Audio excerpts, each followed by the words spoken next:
Hello, everybody. Catchy1383 with Catchy Gaming. I'll start with an admonishment of myself for not getting to this sooner with my new gig.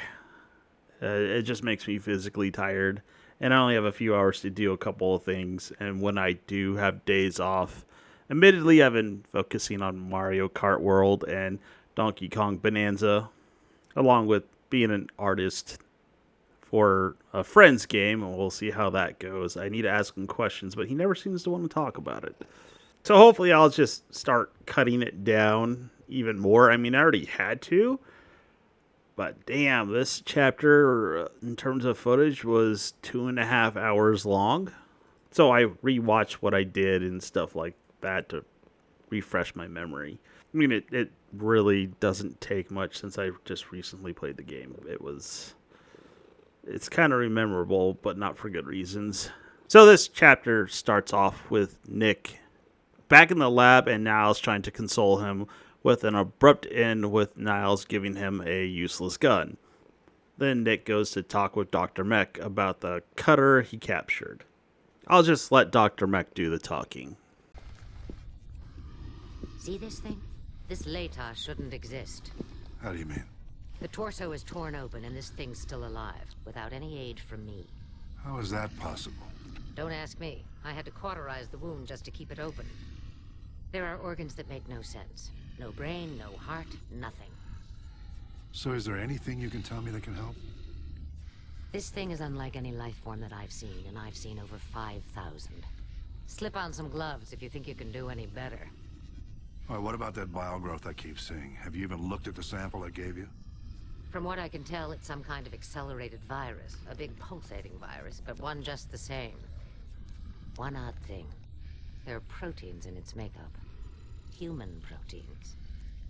What? Don't ask me to explain it. I need to do more research before I come up with any concrete answers. Fred is showing signs of being a bit too enthusiastic about the cutter, but explains that the scouts can make them on the spot. None of this is relevant to gameplay and is 100% part of the game's story. When Nick speaks with Dag, he tells him about an SOS transmission from the station's commander, stuck in CC, which I assume is Command Center. With that, Dag and Nick head back to the security station from the previous chapters. After going down the ladder again, the duo encounter some scouts. After the fight, Dag remarks that they were harder to kill, which I covered last time, but as a refresher, the aliens are supposed to be adapting to the guns you use.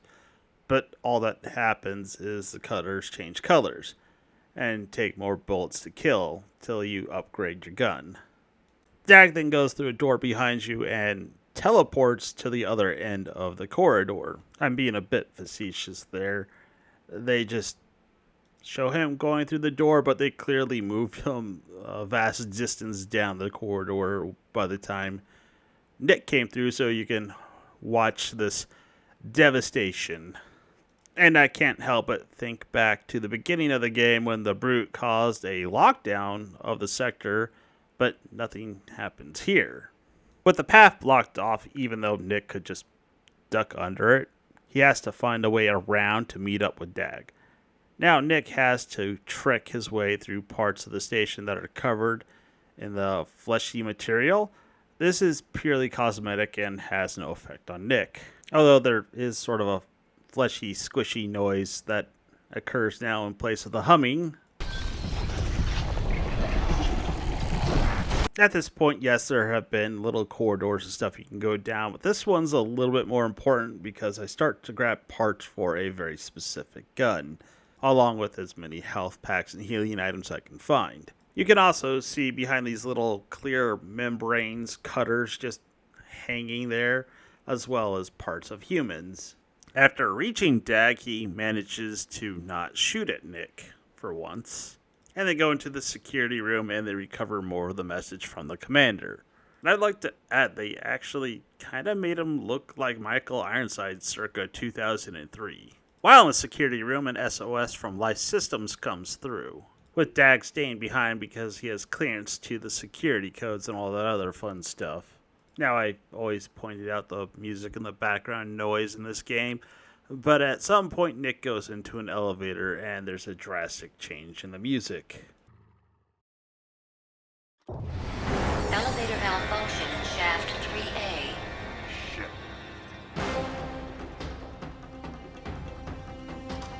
Oh, yeah, time to move.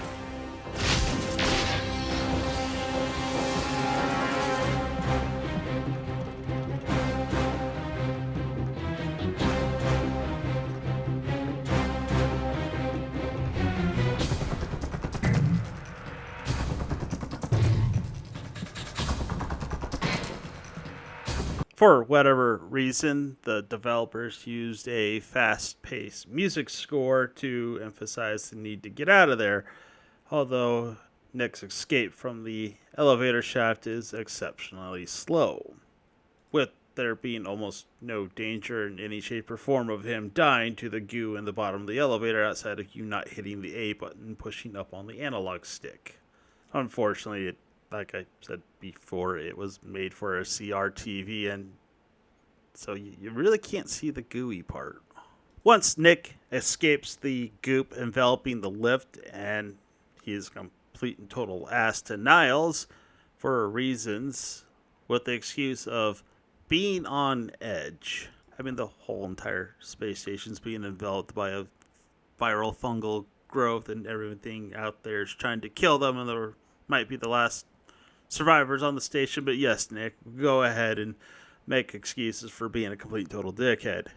Nelson tells him a different way to get to life systems, and decides to get there by going on the outside of the station via an airlock. Nothing of real relevance happens at this point. It's just a lot of shooting of cutters and scouts for quite a bit of time. You eventually do come to a corridor where you see a cutter walk by a door, followed by a much bigger cutter. And then you go back to shooting and exploring until you get to a corridor where you see a cutter awkwardly standing at the end of the hall. Nothing happens until Nick gets closer and a cutscene with a cutter getting rubbed down by a new alien starts to play. Not to mention it wasn't actually down the corridor, so it's even more awkward. On top of that, the cutter runs down the hallway, but then it's actually at the back of the hallway. But on another note, they start to shoot stuff out of their mouth. So this is supposed to explain the evolution of the various life forms you come across in the game. After killing the cutters at the end of the corridor and going through the door, it has another sort of in-game cutscene with the huge cutter that is big and blue, along with more rock music that starts to play. You know what? I'm actually going to risk just a little bit of it. I mean, if it's not there, that means I took it out.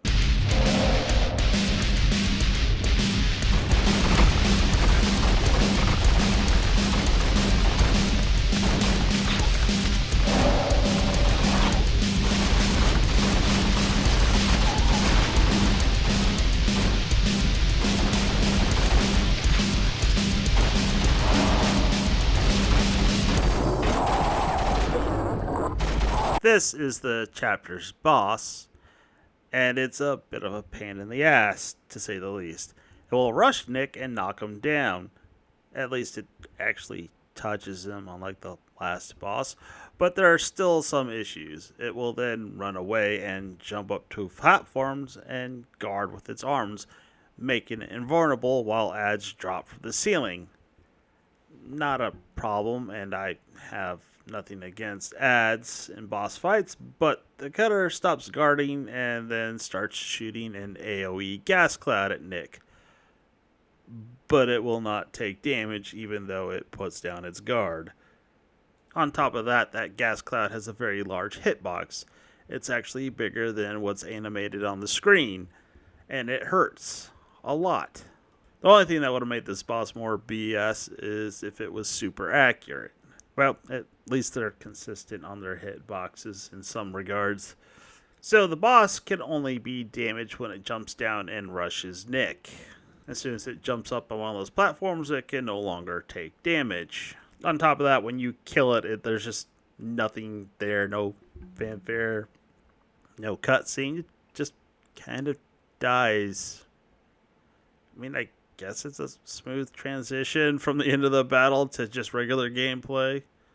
Or I should just say a continuation of gameplay. With the big blue cutter dead, it allows Nick to go through a door that it was guarding, leading to an airlock with one locker with one suit. And I don't know why, but they feel the need to tell you that there's only one suit left when there's only one locker. Now, this next part is a bit of a missed opportunity, in my opinion. However, it is unique to the game. Well, let me rephrase that. It's unique to this part of this game because it's another sort of mechanic they never ever use again. It has Nick going from spot to spot on the outside of the station to avoid the blue light that covers it. And it will instantly kill Nick if he's caught in the blue light. On top of that, there are scouts on the outside of the station, which raises some questions like if they're organic beings, how are they in the vacuum of space and still alive? On top of that, Nick's gun sounds the same as if he were inside the station. They could have muffled the sound to make it sound like he was shooting in space like Halo 2, but oh well. Then we come across to the point where I died the most in the game. And this is where we get to the point where I died the most in the game. After going down a lift, Nick is swarmed by scouts in a very similar fashion to the room full of cutters from the first chapter. I died 5 times in a row at this point, trying to conserve my healing items. I ended up having to spam the dodge button and the fire button to get by.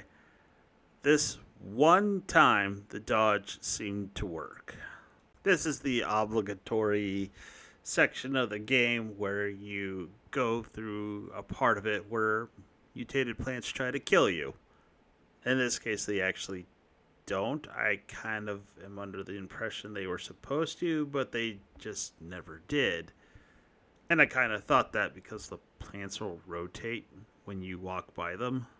And followed by every other horror game cliche, you have to find a way to kill said plants.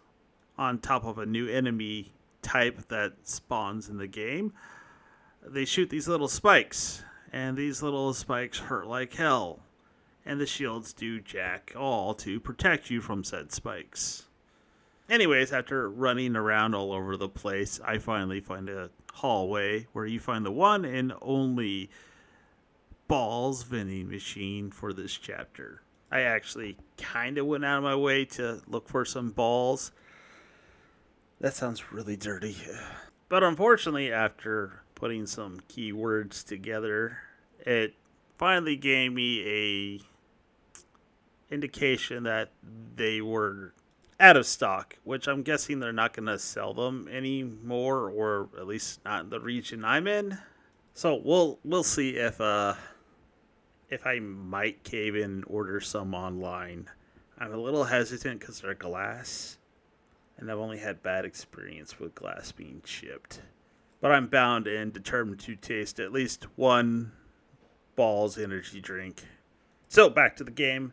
There's a room in this hallway that actually has a bag of herbicide, which you need to use to kill several plants in order to unblock a door that leads to some sewers. While checking a computer, Nick gets a distress signal from Sam. She lets him know that the guards are dead and that the creatures are closing in on them. Nothing really happens here. It's just a trek through some smelly sewers. Unfortunately, this part was not cliched in terms of horror. But you do come across a room where you get to see a cutscene of the creature with the 4 arms that was giving that cutter a rub down. Do something rather specific. I'll just play the cutscene.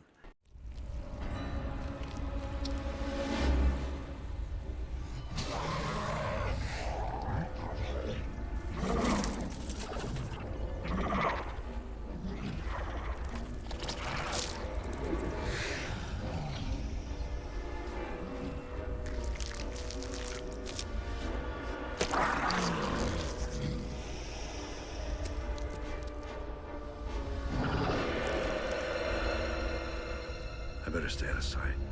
This is their turf. I think it's kind of funny. It takes the arm and rubs it on the wall, and it's like, yeah, sticks it on. This will work. Well, there's not much left in the chapter at this point. Just more hallways and shooting more things. And I suppose you do get another call from Sam letting Nick know that they're closing in on them even more so than before. It's to build tension, but it's very fake tension because there's nothing you can do to stop it. For the sake of brevity, I'm just going to cut to the end of the chapter when Nick gets into the room where Sam was located. Mainly due to just Nick shooting a lot more cutters and scouts and those new, I guess, range scouts, because that's what they look like. I don't really know what to call them. There's no lexicon or anything of what they're called, except for brutes and cutters. When Nick gets to the room, everyone has been taken, and you get to see that little scorpion thing crawl into a hole in the ceiling. But there is one person they missed. Craig, the miner from the prologue.